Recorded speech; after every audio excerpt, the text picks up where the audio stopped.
สวัสดีครับพี่น้องเบิดสุขุสุคนเนาะ มีลูกมีร้องให้หน่อยร้องให้ ได้แล้ว นี่คือ น้องไหนคือน้องไหน น้องเมษา น้องเมษาจ้าโอ้ยซื้อน้องเมษา ทำหน้าสวยๆอยู่ทำหน้าสวยๆอยู่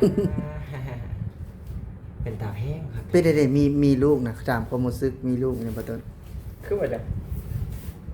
เอ้าความรู้สึกมีลูกนี่บ่ได้ถามเพราะว่ามื้อนี้เฮาก็จะมาถ่ายรีวิวให้เบิ่งอยู่แล้วว่าเรื่องมัดคอตัวแขน งานก็คือว่าจะมาหาลูก อืม คิดฮอด ไปเที่ยวหันเที่ยวนี่ก็คือว่ามีคนรอเขาอยู่ของ มัน คื คือ อ แบบว่า คันว่ามีอันนั้นธรรมดาเนี่ย พัทวัน ใหญ่แล้ว นี่ลูกนี่คือแบบว่ากินน้ำ มี มี ค จ้ นรอ อยๆแล้ว มีคน เนาะ รออยู่หอ การที่เฮามีลูกนี่มัน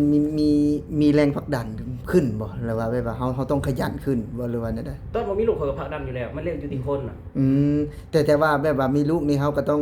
มีระเบียบมากขึ้นเนาะ แม่เขาต้องแบบเขาก็ตอนเขาบ่มีลูกเขาก็วางแผนอนาคตเพื่อลูกอยู่แล้ว แม่นเพราะว่าอนาคตให้นะ คือตอนบ่ทันมีนี่ก็วางแผนไว้อยู่แล้ว วางแผน เนาะ ไว้อยู่แล้ว อืม พอมื้อนึงเขาต้องมีมื้อนึงเขาต้องแบบว่าลูกเขาต้องแบบลูกเขาเกิดมาสิลำบาก เขาคิดว่าพ่อแม่เขาที่แบบสร้างเขามาพ่อแม่เขาก็เลี้ยงเขาใหญ่กับบ่มีหยังให้นะ ลำบากอยู่แล้วว่าซั่นเนาะ เขาบ่อยากให้ลูกเขาลำบากคือเขาอ่ะ เงินตาเลยทุกคนนะน้องเมษา เนาะ ตา ลู ลู ก กคือตาเลือดจังซั่ อันนี้จักวันอะไรไปตัวนี้จักวันแล้ว 17 วัน 17 วัน 17 วันสุกประมาณ5โลเนาะประมาณ โอ้ ทอด 17 วันหาโล 5โล ตั้งแต่ออกมาก็3โล8แล้วก็ตัว เนาะดูดีจัง เมื่อในนี่น้องมันมีหมอนข้างนี่ทุกคนนี่สั่งแขนเบาล่างนี่ทุกคน เราให้ทำไมต้อง หมอนเป็นหยังบ่ลังนี่ มดขา หมอนข้างแล้วก็นี่หมอนโอ้คือมาเป็นตาแห้งครับแต่ คือตอนบ่ต้นยังน้อยมีน้องนะเนาะบ่ต้นก็ได้อุ้มเนาะบ่ยอดคิดว่าบ่ต้นก็ได้อุ้มและแบบว่าเพิ่นนอนแบบใดแบบนี้บ่ได้แบบคือตอนบ่ต้นมีน้องนะแบบว่านอนพื้นแบบนี้บ่หรือว่าแบบใดอยากให้ มัน เล่า บ่ ช่วย ได้มีแบบมันบ่ได้มีดีๆแบบนี้ใด โอ้โหมีดีแบบนี้แล้ว คือแพมเพิร์สบ่มีใส่อ่ะเสื้อผ้าที่บ่ต้นบ่มีเลยนี่คือเอาผ้าขาดห่อ อ๋อ ผ้าถุงขาดบ่ผ้าห่มขาดบ่ผ้าห่มบ้านเฮาตะกี้คือต่ำมืออ่ะบ่แม่นบ่มีผ้าห่มคือมืออีได้ พาโฮมที่วัดขาดมาเห็น คือผ้าห่มเขาต่ำมือด้วยฝายอ่ะผูกฝายแล้วก็เอามาสาวใหญ่แล้วก็ต่ำอ่ะ อืม คือขาดแล้วเอามาเฮ็ดผ้าอ้อมอืม ให้ลูกใส่ได้ ให้ลูกใส่เสื้อผ้าบ่มีเสื้อนี่บ่มี บ่มีเลย บ่มี แต่ว่าคุ้มนี่มันพัฒนาขึ้นไปหลายได้ แน่นอนเนาะคือว่าลูกซุมื้อนี่คือว่าบางคนก็บ่ได้ใส่ครับผ้าอ้อมซ้ำใส่แพมเพิร์สอย่างเดียวเสื้อผ้านี่ก็คือว่าอันนี้ก็คือบ่ได้ซื้อได้ FC เพิ่น คือบ้านเฮาน่ะจะมีอู่เด้เนาะตอนน้อยๆนะมันจะเป็นอู่บ่แม่นอู่ซื้อเด้บ่ยอดกับน้องบ่ยอดนะก็ยังคือ สารไว้ซื้อ บัดอู่นั่นเด้อู่ไอ้บ่แม่นได้อู่ถ่านนั้นบ่แม่น สารนะ บ่มีอู่แล้วเลยแล้วเขามัดเอาแบบเป็นเครือนะ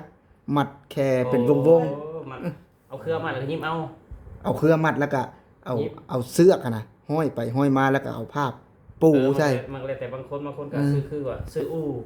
อ๋อบ่ซื้อนี่คือรุ่นใหม่แล้วซื้อนี่ โอ้ยแต่อยังน้อยก็ซื้อได้ มีบ่ ซื้อแต่อยังน้อย อู่แบบใดตอนซื้อตอนนั้น อู้ซานน่ะเอาไม้ไผ่ซาน อ๋อยังบ่มีตอนน่ะ เอาไม้ไผ่ซานตัวตนแบบข่อยค่ะคือเอาไม้ไผ่ซานซึ่งว่าลูกข่อยใหญ่แล้วนี่เนาะก็เอาไปให้เพื่อนอื่นต่อคนที่มีลูกน้อยอะคือผ้าคือเสื้อผ้ากันนี่คือเสื้อผ้าอยู่ในไทยนี่สมมุติคนไทยเพิ่นมีลูกน้อยเนาะลูกเพิ่นใหญ่แล้วเพิ่นเก็บมา คือมันเก็บไว้อย่างสิเนาะ คือมีแต่เพิ่นให้นี่บ่ต้นบ่ได้ซื้อได้ พูดพี่น้องพูดเต็มตา คือเพิ่นให้ ทางในก็มีอีกสมมติว่าทางในก็มีอีก นี่คือเพิ่นนี่มีแต่เพิ่นซื้อมาให้เพิ่น แม่นไผซื้อให้ มีแต่ญาติพี่น้องเพิ่นฮู้จักเพิ่นซื้อมาให้คนแถวในหมู่บ้านนี่แหละ คนไทยบ่คน คนไทย คนญี่ปุ่นบ่คนไทย คนไทย โอ้พี่น้องเนาะ นี่แหละคือการแบบว่าคลอดลูกแบบว่าอยู่ในประเทศไทยเพิ่นซื้อมาให้นี่ อ๋ออันนี้บ่เป็นคอนเทนต์บ่นี่คนเพิ่นซื้อให้อีหลีบ่ อันนี้เพิ่นซื้อมาให้นะ อ๋อ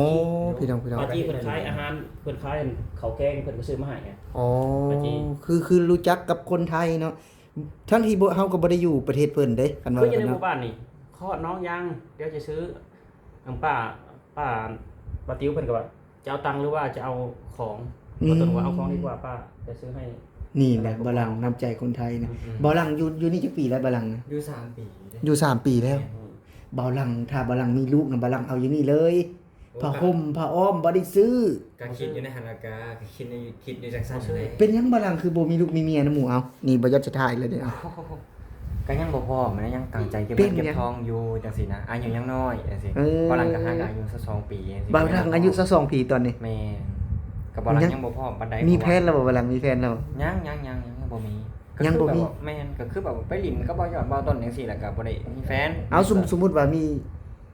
คนสนใจบ่ลังนี่บ่ลังสิสนใจบ่เอาสมมุติว่าบ่ลังบ่มีแฟนอีหลี คำว่ามีคนคุยบ่ลังก็สิคุยนํแต่ว่าบ่ลังก็ที่บอกเพิ่นไปก่อนว่าบ่ลังยังอายุยังน้อยสิยังบ่อยากพร้อมปานใดเพราะว่า ยังบ่เปิดใจบ่บ่ลัง แม่นเพราะว่าเราต้องตั้งใจเก็บเงินเก็บทองซะก่อนเพื่ออนาคตภายหน้าเฮาแม่นบ่ล่ะคนเฮาย่อมมีอายุหลายขึ้นไป บ่ลังคิดบ่ได้นี่เห็นบ่หมู่มีลูกนี่นะบ่ลังนี่ ดีใจเด้ดีใจนะแล้วก็โอ้ยเป็นตาเพชรพี่น้อง เออ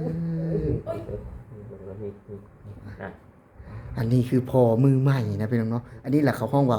พ่อลูกอ่อน ไอ้ต้นแคนลูก พอดูว่าพอดูว่าอันนี้ก็คือลูกพี่บ่ลังเองนี่เพิ่นได้ลูกมาให้ได้พี่น้องนะ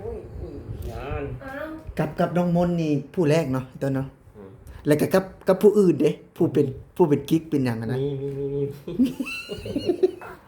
บอกวันนี้พยศแซวนะพยศแซวเบาต้นนะ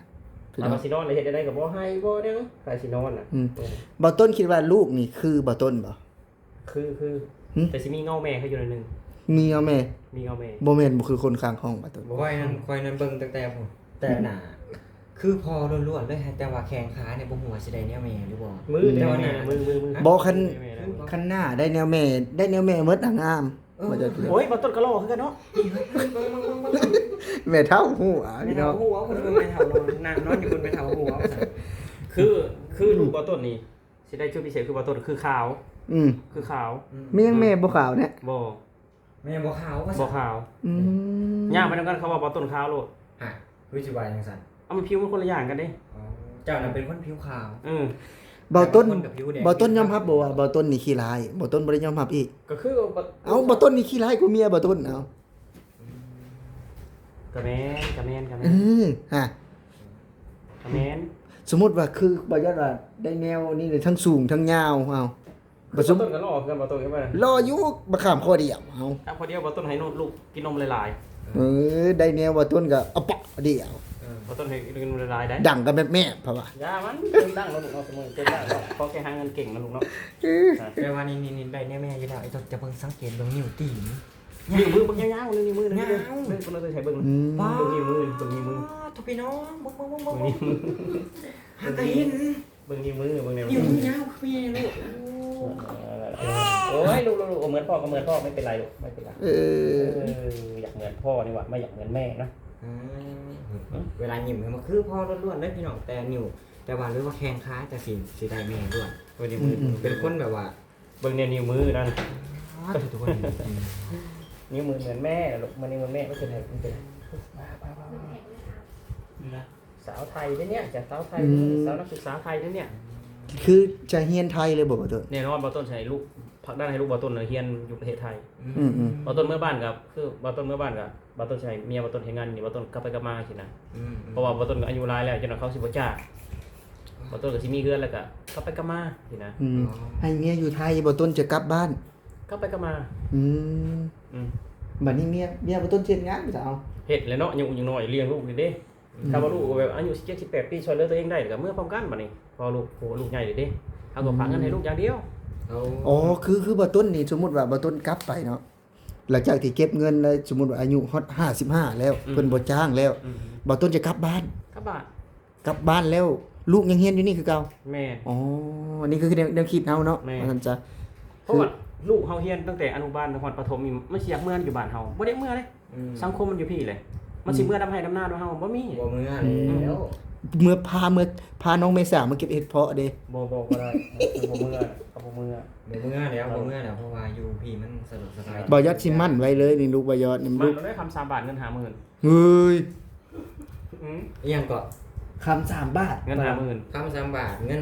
50,000 คำ ไว้แต่ตอนนี้นะ คำก็เท่าใดแสนเด้อคำก็ได้ บาทละเท่าไหร่คุณเลย บัตรเพื่อน้องเมษาใหญ่ซื่อ ว้าวบาทละ50,000แสนห้า แล้วบ่ยอดลูกบ่ยอดกับบ่มีปัญญาแต่งเลยพี่น้องน้องเมษาคาโตเพิ่น คือสิให้เฮียนอยู่นี่แหละให้เฮียนอยู่ในประเทศไทยนี่แหละก็ฝากลูกๆ FC ทุกคนลุงป้า FC พี่ๆทุกคนนี่แหละเนาะก็ฝากน้อง น้องเมษาลูกของหมอต้นก็อยากให้เฮียนอยู่นี่ โอ้ อยากให้ฉลาดเหมือนคนไทยอยากให้เก่งคือคนไทยอะนะ เก่งเลยได้คะแนนเดี๋ยวพี่นี่ แม่ เก่งเลยย่อม อยาก หา ให้เก่งอยากให้ฉลาดคือคนไทยอยากให้เอาตัวรอดว่าไงซะ อืม อืม บ่ได้หวังหยังหลายขอแค่ให้ลูกเอาตัวรอด แม่น เอามื้อนี้ก็ประมาณนี้พี่น้องเดียวบ่จอดก็จะถ้าหากว่าคือหมู่มาครบแล้วพวกคอตัวแขนบ่จอดก็จะถ่ายเป็นอีก EP หนึ่งเนาะให้พี่น้องได้เบิ่งสำหรับ EP นี้บ่จอดสิขอกล่าวคำว่าสวัสดีครับ สวัสดีครับบาลังครับ สวัสดีครับผม สวัสดีครับผม